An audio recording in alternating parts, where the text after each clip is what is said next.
What's up? What's up? This your boy, your host, Fire Knowledge Decoded. Chill, Fetty, chill, will you did. Hey, check them books out, on Amazon. What we getting in here today is Libraries of Timbuktu. This is a great little documentary, so y'all just stay tuned, stay enlightened and get into the knowledge. Let me see if I can cut the light down on that and get ready to get y'all in tune to the show, For sure, man. Let's get it in. Let's get it in. Let's get it in. Get this knowledge. Get this knowledge. YouTube, this is the brand new college. You heard? So let's get it in. Caused that story to be buried literally. Africa's storytellers, guardians of its history, have had their oral traditions dismissed as mere song and dance, and the assumed lack of a literary heritage interpreted as meaning Africa doesn't have its own intellectual traditions. But now a different truth is emerging that tells us the reading and writing of books has been as important a part of life in Africa as it has in Europe. And as Timbuktu's manuscripts are brought out of hiding, the conviction grows that what they have to tell us may forever rewrite Africa's history. This box looks like it's been buried. It's covered in dirt and things on the bottom. Why was it put under the ground? Over the years, we have protected the manuscript from those who wanted to take them away. We have over 4,000 manuscripts in our collection. Dang, boy, they got over 4,000 manuscripts. What's incredible is that I'm in a small village in Mali, in Africa, on got the to edge take of a the Sahara trip there. Desert. It's about the last place on earth I'd expect to find manuscripts hundreds of years old. But this is where the search for the lost libraries of Timbuktu really begins. For real, let's go. Europeans dreamed of reaching Timbuktu ever since stories began to circulate in medieval times. So you gotta get your knowledge. Whose streets were paved with gold. My journey was as mundane as any these days. Several flights and an overnight in Mali's capital Bamako before the last leg to Timbuktu. It wasn't until the 19th century Let me share this live right quick. Set out to survey Africa to and Twitter. search for the famous Bite, baby. For sure, I just had to share the live to Twitter. Y'all following me on Twitter too, you did. Remoteness and mystery, the farthest place on earth. Just tap the link on the I grew up in Sierra Leone. on the cover page of your YouTube channel. I was in Mali, in the Sahara Desert. But it was only passing through here a few years ago I realised there was much more to Timbuktu than meets the eye. That this seemingly unremarkable desert town was once a splendid city of scholars, and from the 13th century, West Africa's most important seat of learning. In Sierra Leone, I've often heard stories of the Alphas, learned men from the north who travelled south to spread the word of Allah. What I'd never realised before is that many of them would have started out right here, in the deserts of Timbuktu. Even Africans are just discovering the story of Timbuktu and its lost libraries. Probably people educated in Arabic and Islam know something about manuscripts, but I don't think that the general public are aware about manuscripts. I became aware of the existence of the manuscript not longer than 2 years ago. It sounded like a joke because my director called me and says, Alexio, you've been requested to go to Timbuktu. Do you know a place called Timbuktu? And I said, no, other than the fact that it's a small, impossible place to get to in Mali, in West Africa. Until 1960, Mali was a French colony, and French has remained the official language. Only after independence did the custodians of Timbuktu's manuscripts feel it was safe to bring their cultural treasures out of hiding. This is one of around 30 libraries opened in Timbuktu in recent years. Between them, the libraries have over 70,000 manuscripts. Timbuktu's libraries are run by families whose ancestors began collecting books and documents 8 centuries ago. The new libraries house whatever remnants of those collections have survived the ravages of time, and their contents offer an invaluable source for a new understanding of West African history. At the Mama Hyderah Library, Abdul Qadir Hyderah has agreed to show me some of his collection, manuscripts on astronomy, medicine and theology, including commentaries on the sayings of the Prophet. These particular manuscripts date from around the 16th They got and 17th astronomy, century. science, This medicine, one's been nibbled by all of this termites. stuff in the ancient scrolls and the books and the manuscripts in Timbuktu. This was a center of learning. Astronomic drawings showing the position of all stars. I'm not an expert, but that is what they tell us. They knew more about it then than I do now. It shows you how to calculate the position of the stars using these letters and numbers. Next, he showed me a 16th century manuscript. So 16th this is century. a text of the prophet's sayings. What's more, there are all these notes in the margin. They can be about anything. But this one talks about hygiene. If you eat something unclean, you will always have problems and complications with your health. Okay, so you must always wash your food, which is pretty good advice. And all that was written in the margins by people who came after. In the past, there were very little papers. They were very expensive. So the margins of books were often used just like today when we use a diary. I saw one example where the writer said, "Today there was an earthquake in Timbuktu."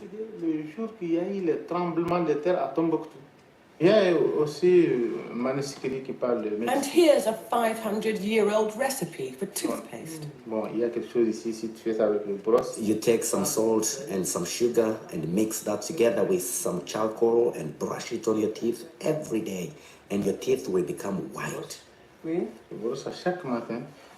And what's more, it will get rid of your bad breath.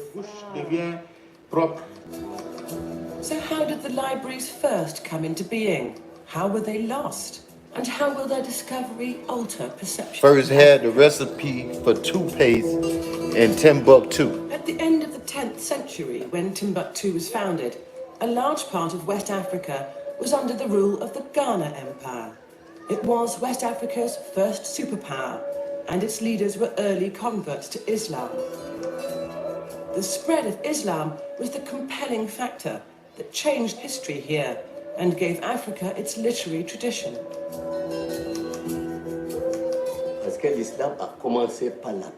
Islam spread from the Arabian Peninsula, from Egypt and then along the coast of North Africa. But some other Muslims came from the north, the ones who founded Timbuktu. You listening? And being traders, spread Islam from the Sahara to the south coast. La Côte du Sud. Just as in Europe, where most early manuscripts were religious works written in Latin, in Timbuktu the bulk of the texts are written in Arabic and concern Islamic theology. The Ahmed Baba Institute, the only public library, holds Mali's national collection. Set up in 1973, it now has over 40,000 manuscripts. Ooh, 40,000. The head librarian told me just how many turn up on a weekly basis. It's an impressive number. Every week we get about 700. 600 or 700 a week? Yes, per week. So when the manuscripts arrive here, the first thing we have to do is evaluate them to see what conditions they are in. We pick out all the best ones, but the ones that are too damaged, we put to one side. For me, my favorite ones are the ones in the African languages, but written with Arabic characters. They are called Ajami texts. Hey, watch them break it down now. Sorry, when I see a manuscript in Sorry, it makes me happy. You have some manuscripts in Pearl, Sorai, Tamashet, all with Arabic characters that recount the history of Africa. The manuscripts are being digitized so they can eventually be made available to a worldwide scholarship. But the first priority has to be the conservation and preservation of the manuscripts. In 2001, South Africa's then President, Thabo Mbeki, visited the Institute and hailed the manuscripts as among the continent's greatest cultural treasures. He immediately gave funding for their preservation. Alexio Motsi is a South African conservator, making regular visits to Timbuktu to work on delicate and often damaged manuscripts, and equally importantly, to train local people in conservation skills.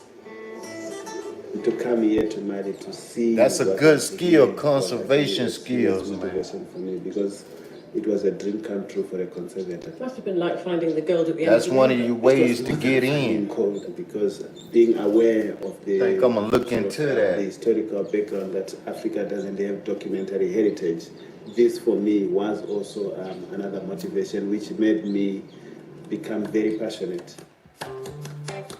At least 300,000 manuscripts are known to exist in the region, but so far only a tiny percentage have been translated or studied in any detail. A lot of them have not been read, 1,000 at most. So there are lots of manuscripts that we got, and that's really exciting. But it also gives us the idea of the challenge that lies ahead, you know, and how much work that must be done on the manuscripts.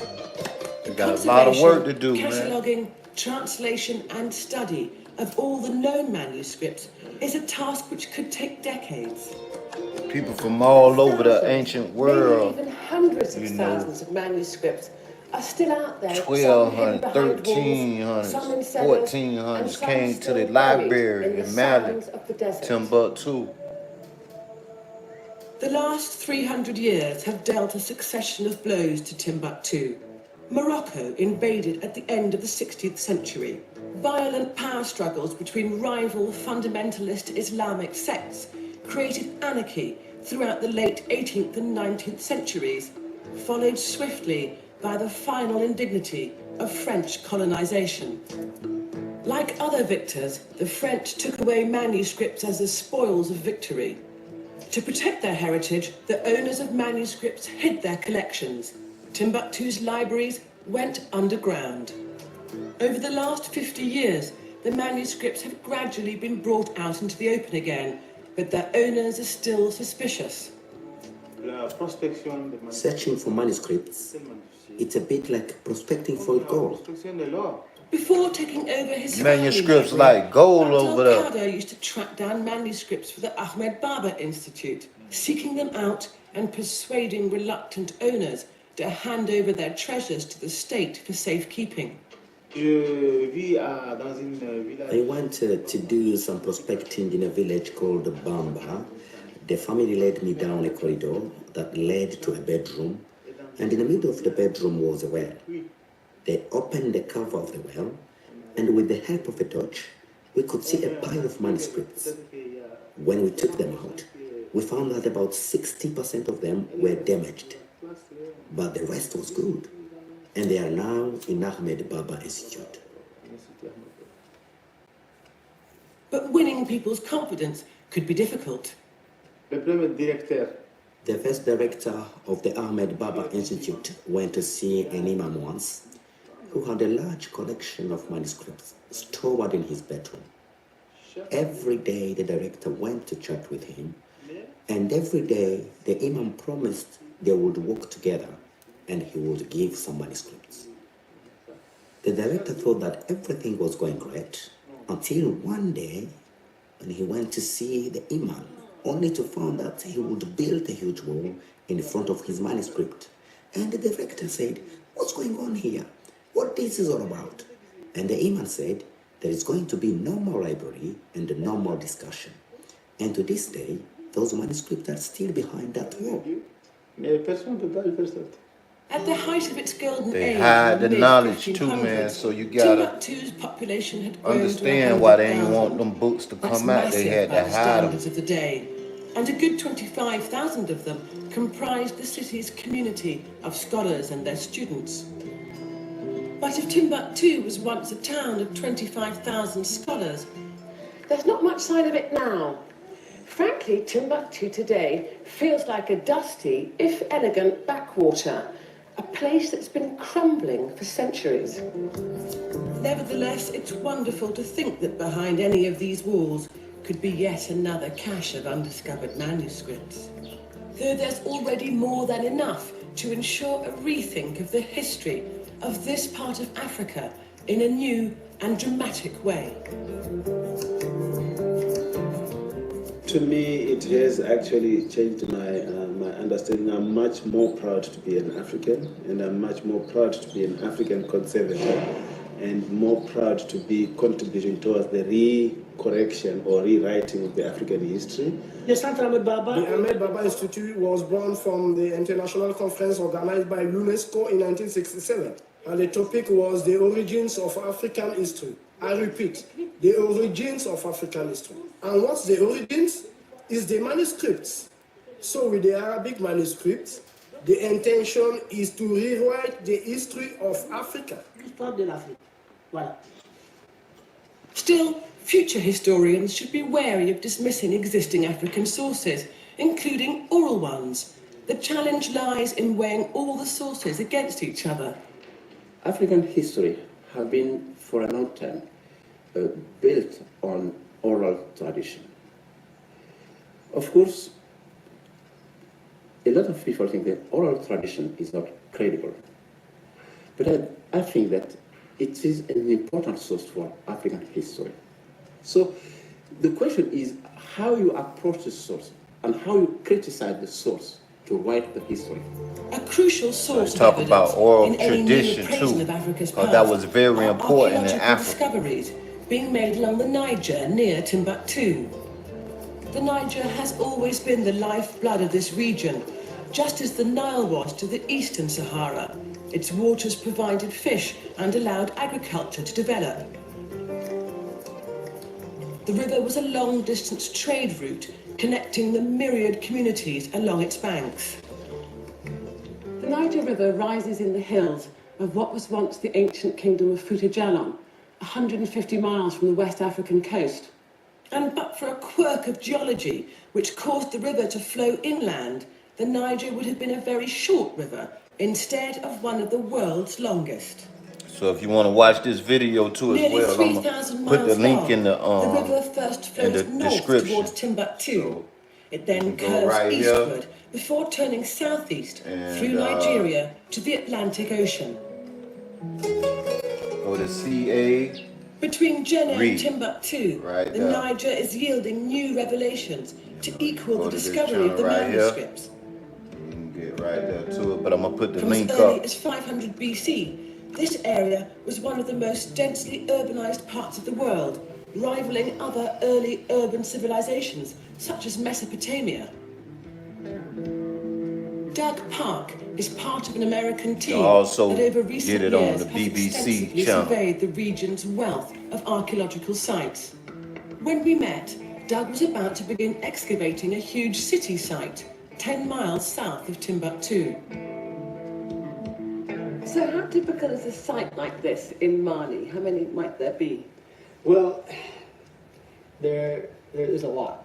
And there are accounts that say that if someone from Djenné wanted to send a message to a village or a city a few hundred kilometers away, he just had to shout, and the message would be carried across the floodplains and along the Niger until it reached that village, because so many people were living in There's such so many proximity. people. Yeah. So the picture at that time was just of an urban landscape, all along the borders, Exactly. the borders of the Niger River. Exactly. So read this landscape for me. Here, what you look for are these gray areas. Yeah, where it looks kind of earthy. That is Douglas massive Paul, pottery carpet. It researcher, spreads around an area, somewhere between archaeologist, 70 and 100 hectares. Yale University. It's enormous. It's massive. This city rivals the size of the great cities of Mesopotamia, like Ur or Uruk. So how does that compare? Get back in there, my bad. And this site is twice the size of Timbuktu. Wow. One fascinating fact to emerge is that these people lived together peacefully for centuries. looks very much like a skull. That is a skull. What we can tell from it is that we know it's probably not going to be an Islamic burial because its head is facing south. So would he have definitely been in a grave? Yeah, he was. You can tell he was buried as opposed to fell there. Well, yeah, it's a good question. Fell in battle. Well, we don't really find any evidence for warfare in West Africa during the pre-Islamic period, and we're not really quite sure why that is. Peaceful society, we don't know. The general practice would have been is to bury the dead underneath the floor of the house. Oh, I see. It's granddad under the house. Yeah, good old granddad under the house. So, are you going to excavate him, or are you going to leave him? No, he's far too fragile to excavate. So you're going to leave him to rest in peace? For a while. Okay. Do you want to show me the rest of the site? Sure, I would. These densely packed, interdependent communities each had a specific skill base. Some were farmers, others fishermen. There were potters and metalworkers. Their activities cleared forests that once covered this landscape. Some iron slag. And you see here, this is the byproduct of iron smelting. So now, if you can imagine the amount of wood to make charcoal, not charcoal, to fire the furnaces. Yeah, man, just sit back and enjoy the knowledge. Immense amount of wood. So there must have been trees. There must have been a lot of trees. Especially African hardwood trees, and you only have acacia now, and that's it. So, could it be as a result of the smelting? Absolutely. Much of the pottery carpeting this site served the same purpose as our tin cans and plastic bags.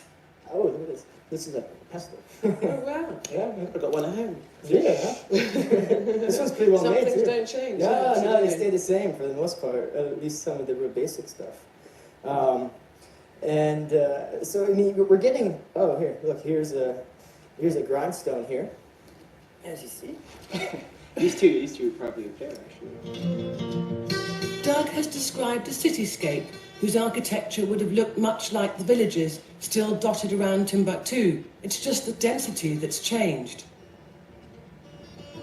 It's amazing to learn that right here on this spot, there once existed a civilization 2,000 years ago, as old as Christianity, the size of which rivaled modern Timbuktu over there, and in terms of its antiquity, Timbuktu and the manuscripts dating back to the 11th century are beginning to look relatively, well, modern.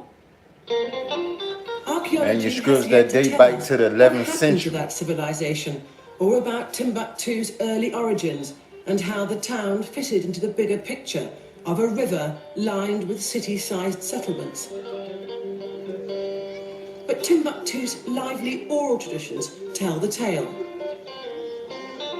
Local legend has it, Tuareg tribesmen set up base camp here, around this well, a few miles inland from the mosquito-infested banks of the Niger River. While the Tuareg went off to graze their livestock in the desert after the rains, they left their belongings to be supervised by a slave woman, Buktu, the lady with the large navel. Hence, Timbuktu's name simply means Buktu's well. The Tuareg have been the main ethnic group to inhabit the Sahara for centuries. Their knowledge of the desert gave them control of the trade routes that ran from the north So it was a lady named Buktu who had a well, By the 10th century, the most and important that's and how safest Timbuktu routes had came to focused be, on the region where the and Niger they bends created the eastwards. city around the large Timbuktu's well. creation was no accident, but a commercial necessity. They say that Timbuktu is where camel meets canoe, lying as it does between the Great Sahara Desert and the camel trains bringing the riches of the Mediterranean, and the river carrying gold from the fields of the south. The town was uniquely placed to flourish on trade.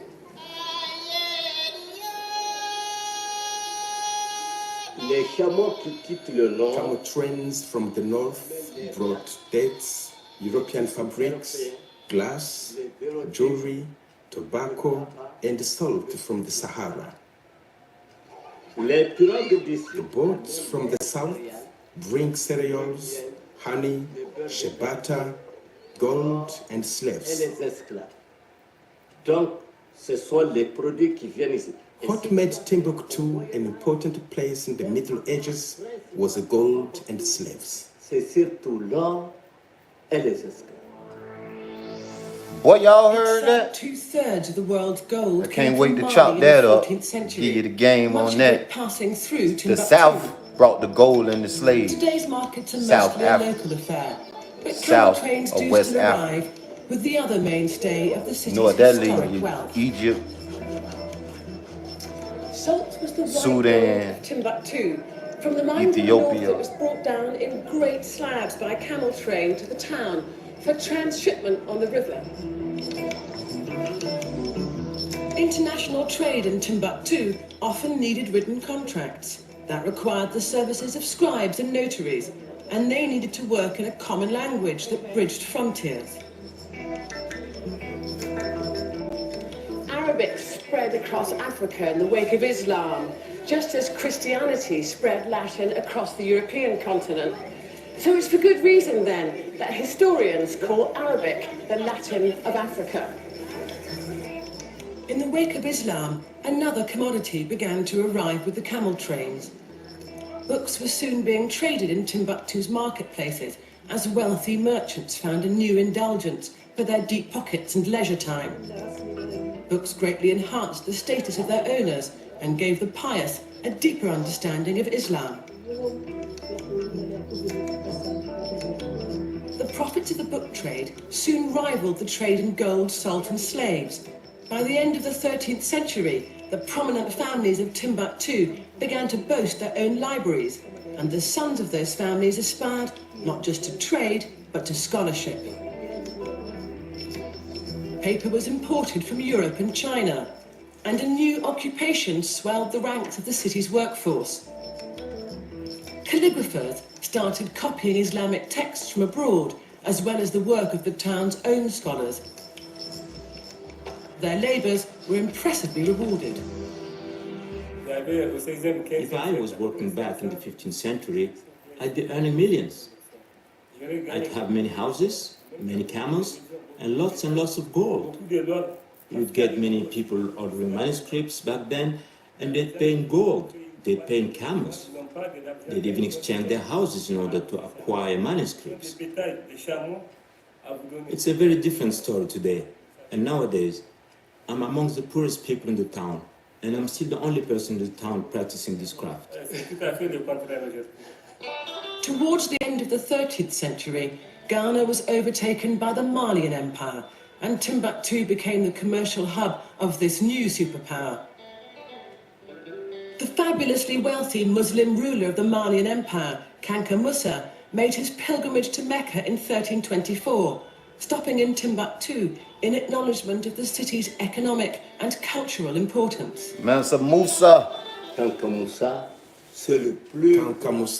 was the greatest emperor of West Africa. He was a very religious man, very pure. He went with a huge retinue of men and women on his Hajj to Mecca. He took 15 tons of gold with him and distributed it so generously in Egypt and Mecca that the price of gold collapsed. News of the splendour and spending power that marked Kanka Musa's progress through Egypt and Syria soon reached the ears of merchants around the Mediterranean. Within 50 years of Musa's pilgrimage, the Majorcan cartographer Abraham Cresques had drawn a map for the Holy Roman Emperor Charlemagne, showing a black African monarch on a golden throne, and Timbuktu as the capital of Mali. The legend of a desert El Dorado had gripped European minds. Kanka Musa So they brought got that Arabic map professors as well, back from too. Mecca to boost Timbuktu's scholarship, though it's said they proved to be no match for the city's own black African scholars. He also commissioned new buildings to grace Timbuktu, including a palace. Any sign of Kanka Musa's palace, which it said once stood somewhere here, have long since disappeared. The palace was designed for the king by the Andalusian architect Es-Saheli, who Kanka Musa brought back from his pilgrimage to Mecca. When the palace fell into disuse, the site became an abattoir. But one magnificent remnant of Kanka Musa's legacy remains. Bringing y'all that the fire, mosque was also knowledge designed by decoded. Saheli.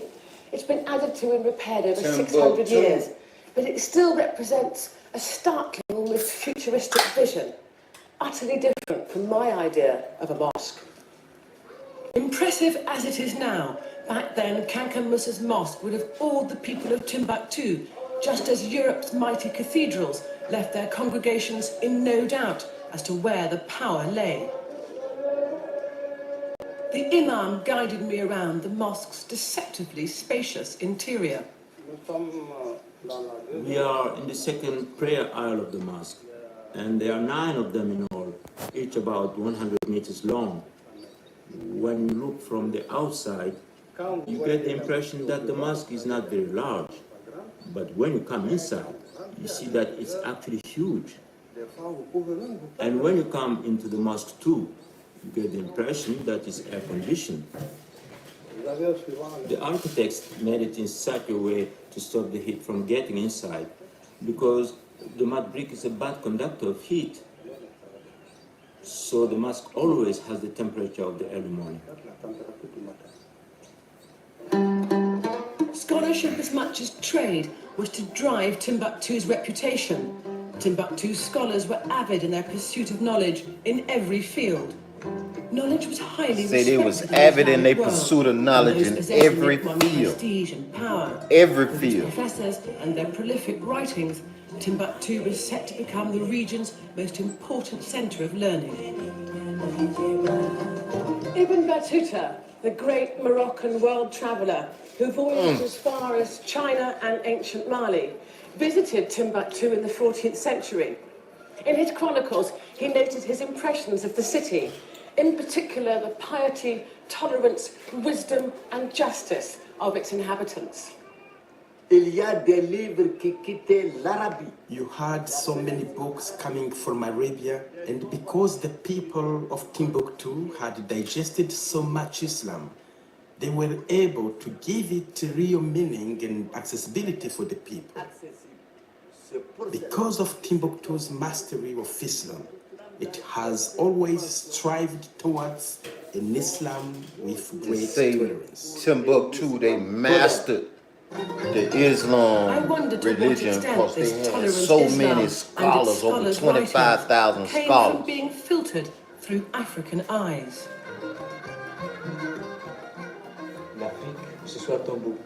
In Africa, in Timbuktu, or anywhere else, there was already a culture there. So when Islam arrived, it mixed with the culture already in place. And that's what made Islam what it is in Timbuktu today.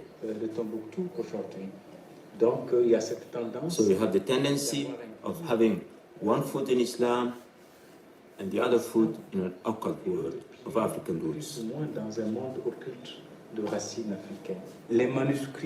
The manuscripts represent as a whole the tools for the transmission of Islam. In fact, they only show the domination of Islam.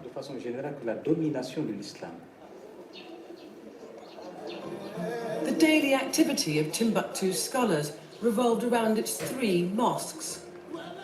The Sankore Mosque is said to have been built in the 14th century by a wealthy Tuareg woman. Together with 2 other mosques, the Sidi Yahia and the Jingareber, they comprised what became known as Sankore University. The Sankore's rise was marked by an expanding scholastic community whose intellectual musings rapidly filled the libraries. It also signalled Timbuktu's golden age, ushered in during the last decades of the 15th century by yet another turn in the cycle of West African empires.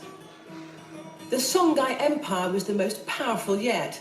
Its creator, Soni Ali Bear, reigned from his capital Gao over a landmass greater than Western Europe. Nominally a Muslim, Soni was also a champion of African traditions.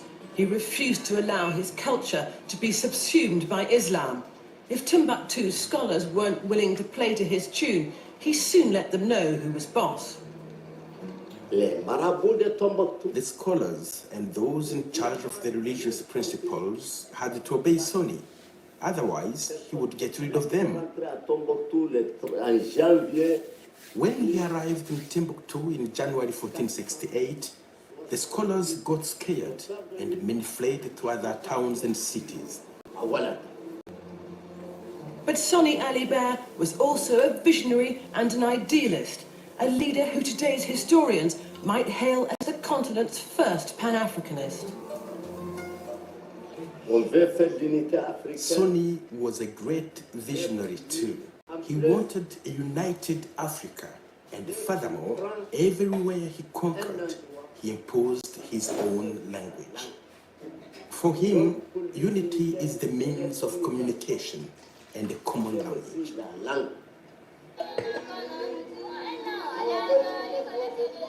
The emperors who succeeded Sonny were more devoutly Muslim, encouraging Timbuktu scholarship and subsidizing its professors. By the mid-1500s, the city's size and population eclipsed that of many European capitals, and the Sankore University was recognized as West Africa's preeminent center of Islamic knowledge. But in Timbuktu, the term university doesn't quite equate to the modern concept of a university. Certainly Sankore was a major seat of learning, but it evolved its own particular scholarly structure. Timbuktu once had more than 180 Quranic schools, like this one, which taught the basics of Islam. Those who could afford to moved on to the Sankore University and undertook 3 further levels of study in Arabic grammar and literature, Islamic law and sciences, and commentaries on the Quran. Final exams were both oral and written, and degrees were presented to the successful candidates in the form of a special turban. So here is the form of the turban, and this represents the diploma. What is the significance of this turban? This part is like this. Around the face, it's like this.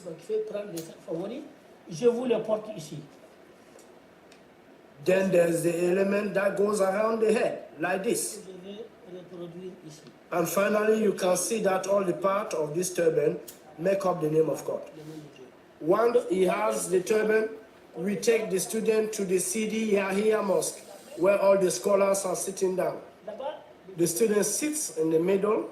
Suddenly, they rip the turban off his head. And the scholars tell him he doesn't deserve the turban, and then they ask him 7 questions about the Islamic law. If he answers the questions correctly, he can wear the turban once again, and everyone goes to the Sankore for a big party. Then the successful student enters the community of wise men and the imam. The Sankore's professors So and they wear the graduates turban weren't just the religious, but also the ruling elite. They were the in a lawmakers style and the of judges who governed every aspect of name life. of God, And though they the lived letter. among the people, they How jealously they write guarded it, their I guess, power in and kept the Arabic. benefits of literacy to themselves. In the case of Timbuktu, teaching was only in the Arabic school and the Quranic school. And it is also because this knowledge was not so linked to the general, the economic, the political, and the technical. And for the scholarly, it was important to guide the believers. And there is this view that you have the common folk, and the only thing they need to know is how to pray well. But you still have a 51% illiteracy in many parts of the Muslim world. The spread of literacy further into Africa also faced significant geographic barriers. Writing took the path of business and trade, and wherever business stopped, the culture of writing stopped too, in such a way that the Arabs never really moved away from the banks of the river. They simply followed the Niger River as if it was the spinal column of the world. History tells us that the growth of literacy is one of the first steps to the creation of modern nation-states. But the benefits a wider literacy might have delivered for West Africa must remain pure speculation, because in 1591, a cataclysmic event destroyed the stability of the Songhai Empire and shattered Timbuktu's scholastic idyll for good. Et donc, les Marocains ont... So the Moroccans came here to fight the Songhai, and they took over Timbuktu. Donc, ils ont pris la ville de Timbuktu. There, they destroyed the university and deported most of the scholars back to Morocco, along with all the manuscripts they could find. And that is how the university disappeared. But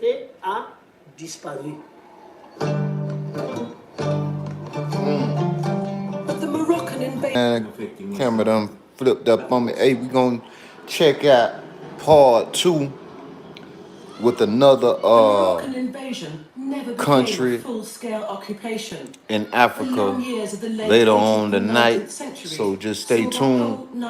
Peace, bless. Hope you got some good knowledge up out of that thing right there. You hear me? Timbuktu, the libraries, man. You did.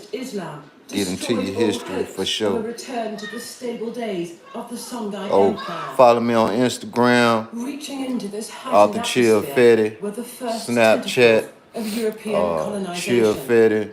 Twitter. Consequences of that At Chill Fetty as well, man. You did. Like and subscribe.